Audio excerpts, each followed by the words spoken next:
Heya folks, how's it going? Today I am talking about another game from Free League Publishing. I've enjoyed a lot of their games in the past, and this one also seems to have a really good reputation. This small book has a lot packed into it, so let's dive right in. This is Into the Odd. This is actually a re-release of a game that was published a few years back. The world of Into the Odd is a strange and mysterious place. The main hub of settlement is a city called Bastion. Life there isn't exactly comfortable, and there are few economic opportunities. This is what leads to people going to be adventurers. Underneath the city, there are a series of tunnels filled with strange beasts and criminal activity, not to mention countless other dangers. The world outside of Bastion is sparse with a few settlements and mostly abandoned agricultural sites. There are also some places that are surrounded by mystery that people only hear about from tales adventurers bring back, such as the Golden Lands or the Polar Ocean. The game manual only provides a few short paragraphs for the setting for Into the Odd. Much of the actual concrete world building is left to game masters to fill in with a broad philosophy set out. I do tend to find that people use a game's mechanics more so than their settings, so it does make sense for some games to choose to have only some broad strokes filled out, and to leave the rest to a game master's discretion. There's also some really interesting magic in this world. Characters might have access to some items with magic or a small amount of magic themselves. But there is also some magic which, while is extremely powerful, often comes with a very high price. You're very likely to be vaporized just as you become a god.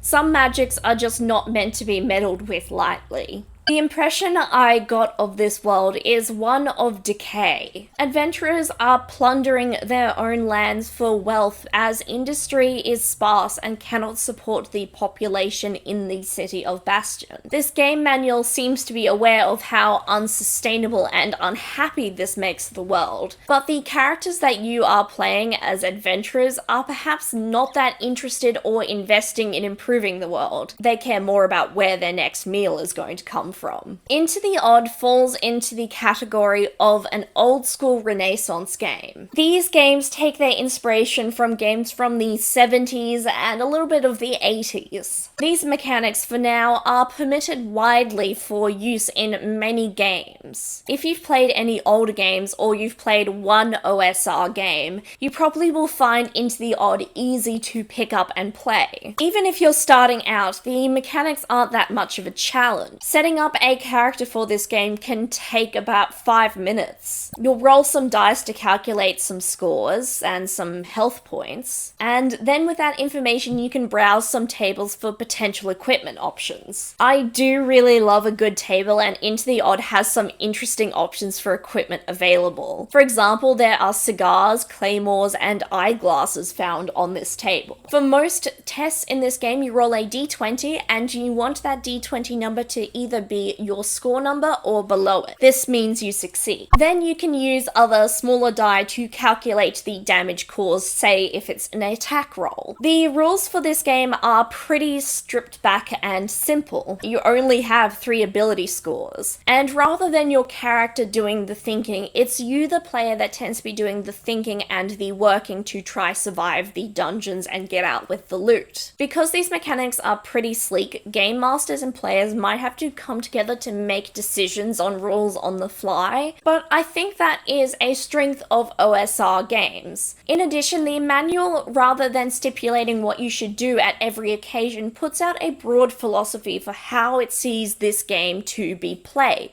Into the Odd is a really well-made game. Into the Odd is a well-made game. The setting, particularly the city of Bastion, is grimy, greedy, and merciless. The game gives an impression of this world with a few short paragraphs and allows game masters and players to carve out the rest of the information for themselves. The manual also encourages players to think strategically rather than what their character would do.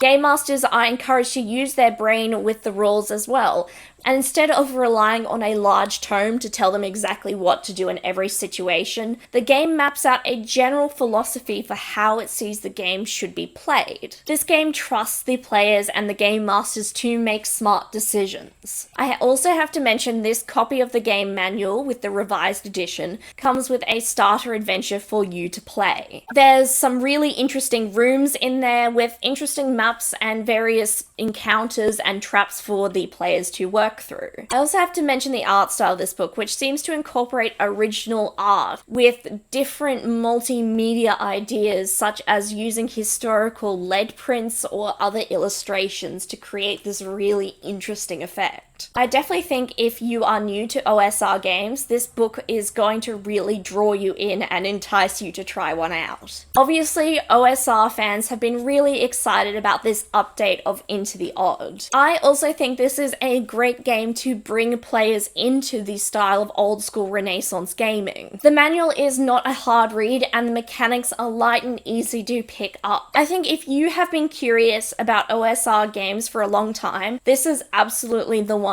I would suggest picking up to dip your toes in. You can get the PDF from DriveThruRPG for $15, but there's also print copies available through many of your local gaming stores, as well as the Frigalagen website. So that is Into the Odd. I just really think this is a super interesting game manual. I like the minimalist approach to gaming that it presents, and I really love that it posits its philosophy of how you should play this game and approach gaming, rather than stipulating how you should think, feel, and act in any given situation. But what do you think? Would you prefer a designer imparted their philosophy onto how you should run a game? Or do you prefer having the mechanics written out for you so you don't have to make decisions on the fly? Let me know your thoughts in the comments down below. While you're there commenting, I encourage you to like, subscribe, turn on notifications, maybe share with a friend. It all helps this channel get noticed. I also have a Ko-fi page where you can either donate to this channel or you can see what I'm up to. I have to say thank you to a friend who lent me a copy of this game so I could review it for you guys. I hope you're all well, and I'll see you next time at the gaming table. Bye!